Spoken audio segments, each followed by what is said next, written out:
Hello, class, and welcome back to Viva Barca. Welcome to the home of everything Barcelona, where we are going to be discussing on the latest stories. We start with Barcelona young midfielder Alex Collado, who is reportedly set to join LaLiga Minos Elche on a loan deal. The deal is now in advanced stages. We are going to be discussing about that as we progress. Then secondly, talking about this very embarrassing report claiming that two Barcelona new arrivals can leave for free if they are not registered. We are also going to be looking at that. So guys, as we get right into it, please do ensure to subscribe, turn on the post bell notification to always stay notified whenever I post a new video.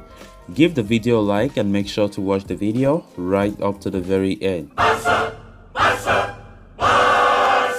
Barcelona attacking midfielder Alex Collado is on the verge of sealing another loan exit from the Camp Nou, with a move to La Liga side Elche now close to being finalized, according to Spanish journalist Albert Roque. After returning from his loan spell at Granada in the second half of the last season, the 23-year-old La Masia graduate looks set to be a part of Xavi Hernandez's plans in the upcoming campaign, as his versatile nature was valued by the manager. However, regular game time would not be guaranteed for the former Barcelona Athletic captain, given the level of competition for places in midfield and attack. And Collado is keen on being able to play week in, week out, which would be difficult at the Camp Nou. Hence, he recently requested the management to sanction an exit either on loan or on a permanent transfer. There has been no shortage of interest in Collado services, with as many as 4 La Liga clubs in Elche, Girona, Almeria and Real Valladolid all being keen on signing him on loan. On top of that, he was also on the radars of Celtic and Olympiacos. However, as per this journalist Albert Roque, the 23-year-old is now inching closer and closer to a loan move to Elche. It will be a dry loan deal with no option or obligation to purchase at the end of the season, with the attacking midfielder all set to return to the Camp Nou in 2023. Collado recently signed a new contract with FC Barcelona until the summer of 2024, although this journalist claims that Barcelona want him to extend until 2025 before loaning him out. A special talent, things have not worked out for him at the first team level at the club, and he will be hoping to enjoy a positive spell at Elche in the coming season. For Alex Collado, the best possible option that have always been is to loan him again. He returned from Granada, at the end of last season, and looking at how Barca have gone about their transfer business, it is very difficult to see him have some valuable game time in the squad. So he's been loaned to Granada. Of course, Alex Collado have always been that player who have been hungry to play for the first team, but things have not really gone well for him. But I just believe that a time will come, because Alex Collado is a very, very good midfielder from La Masia, and I very much believe that his time will come. Most of these youngsters, Nico, Balde, those are players that are from our own La Masia, and I very much think it will be a very good idea if Barca don't abandon these young lads, still bringing them up 1 year after their loan spells are done, to grow them up. Because if we want to take a critical look, at our squad, there are still a lot of players who are 30 and above, and we know Barcelona should not keep such players for long. We are a team that, we need young players in transition. We need players who can come and, of course, represent the club for the future. And definitely these players from La Masia that have been loaned out, they need to come back, at some point, maybe next season or after next season, and they need to be there for a long time because they have talent.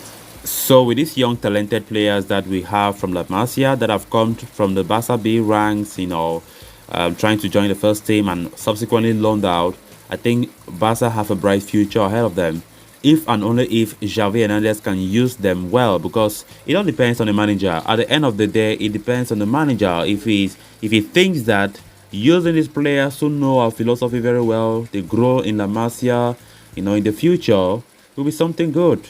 But if he does not, then I don't know. Because honestly speaking, these guys that have just been loaned out, Nico Gonzalez, Alejandro Balde, I mean, those are guys that represent the future, and coming back one day should be an option on the table for FC Barcelona. Then on to the next story of discussion. After an exciting month of July, Barcelona's economic problems appear to have resurfaced once again as the club are facing a race against time to register all the new signings ahead of the opening game against Rayo Vallecano. As things stand, Barca have an inflated wage bill that is preventing them from registering the new players. It has forced the club to look, to not only offload the French players, but also to offer existing stars renewed contracts with pay cuts. A recent report from ESPN has chimed in on this period of uncertainty for Barcelona, suggesting the club are also running the risk of losing a couple of their new signings if they fail to register them on time. The two players in question are Frank Kessié and Andres Christensen, who both have a special clause in their contracts that will enable them leave for free. The clause will be applicable if Barca fails to register them before the opening game against Rayo Vallecano. The decision to leave the club will solely be on the players, meaning the two can wait around until the end of the month should they deem it viable. In the Barcelona camp, President Joan Laporta has been able to keep everyone calm.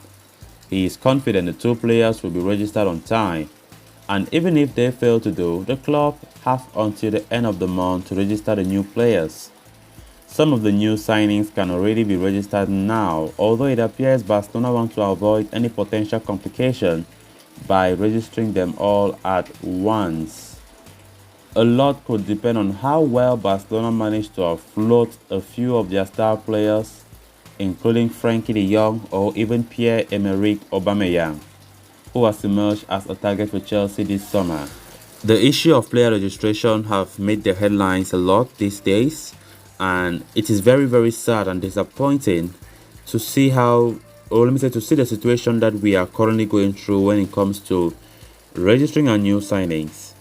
In the month of July, we quite remember we were so active in the transfer market, bought all these 5 players in the month of July, and there was a lot of excitement, but not knowing that things would get rough this month of August when it comes to registration. I don't know if they were so confident that they will register them, and they were so happy bringing more and more players without even asking themselves that, wait, I've signed this one, how will I register him?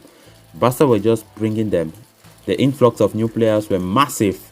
It was a good thing, we all rejoiced, right? But now let's see how the process of registration have tied them in their neck. But we just have 2 days to go to play against Rayo Vallecano. So I still don't know how on earth Barca would do to register these players on time before they can kick off that game, because it's very important to see some of our new signings start LaLiga. Xavi will not be happy at all to see the way things are going. And let's not forget players like Ousmane Dembele, Sergio Roberto, who extended their contracts, will also be ineligible to play because they were not Barca players at some point before they signed a new contract. So things are just looking more complicated as it stands. So let's see how it goes. But if we can register some of them, at least before the Rayo Vallecano game, then it will be good.